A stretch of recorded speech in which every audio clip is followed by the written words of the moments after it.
नमस्कार, मैं मनीषा भारती, आपकी हिंदी अध्यापिका। इससे पहले के वीडियो में हम लोग पाठ 11 दोहे पढ़ रहे थे।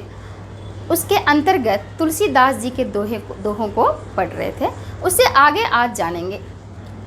अगला दोहा है, दया धर्म का मूल है, पाप मूल अभिमान। तुलसी दया न छोड़िए, जब लो घट में प्राण। तुलसीदास जी कहते हैं धर्म का मूल आधार जो है, धर्म का जो मूल आधार है वह दया है। यानी हमारे अंदर जो दया का भाव होता है वही मानव होने का पहचान है। धर्म का मूल आधार दया है। पाप मूल अभिमान, यानी अभिमान घमंड वह पाप की जड़ है।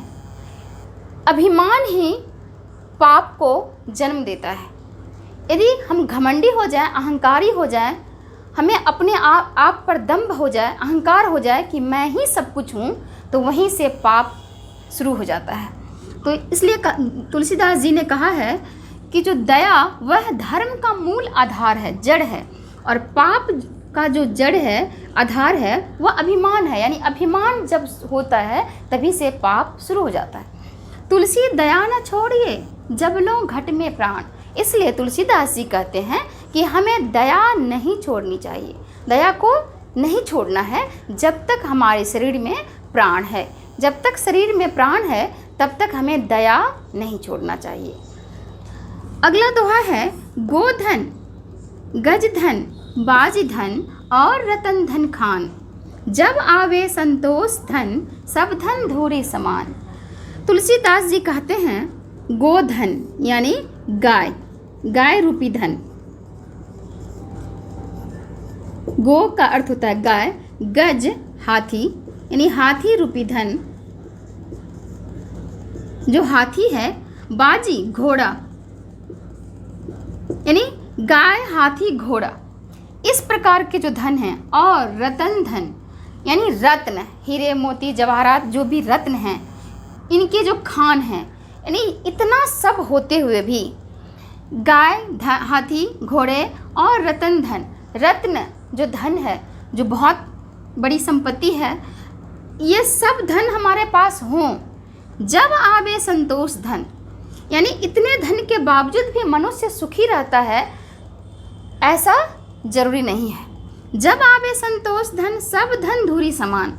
जब संतोष रूपी धन आता है तो ये सारे धन धूल के समान लगने लगते हैं। यानी संतोष ही सबसे बड़ा धन है।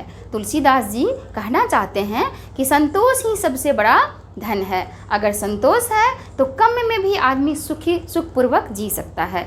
अगर किसी व्यक्ति के पास गाय हाथी घोड़े और रत्न हीरे जवाहरात अपार धन संपदा हो, किंतु संतोष अगर नहीं हो तो वह सुख चैन से नहीं जी सकता, खुश नहीं रह सकता, प्रसन्न नहीं रह सकता।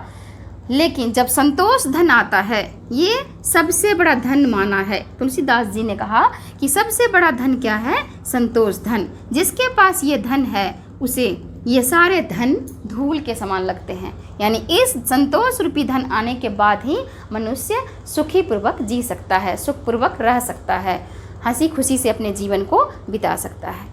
बच्चों, मुझे उम्मीद है कि इस 2 वीडियो के द्वारा आप इस दोहों को समझ गए होंगे। ये दोहे आप पूरी तरह समझ गए होंगे। और इसमें जो शब्दार्थ है, लो मतलब तक, जब लो घट में प्राण, जब तक घट में शरीर में प्राण है। घट का अर्थ होता है शरीर, और धूरी धूल, धूरी का अर्थ है धूल। तो निश्चित रूप से आप समझ गए होंगे। धन्यवाद।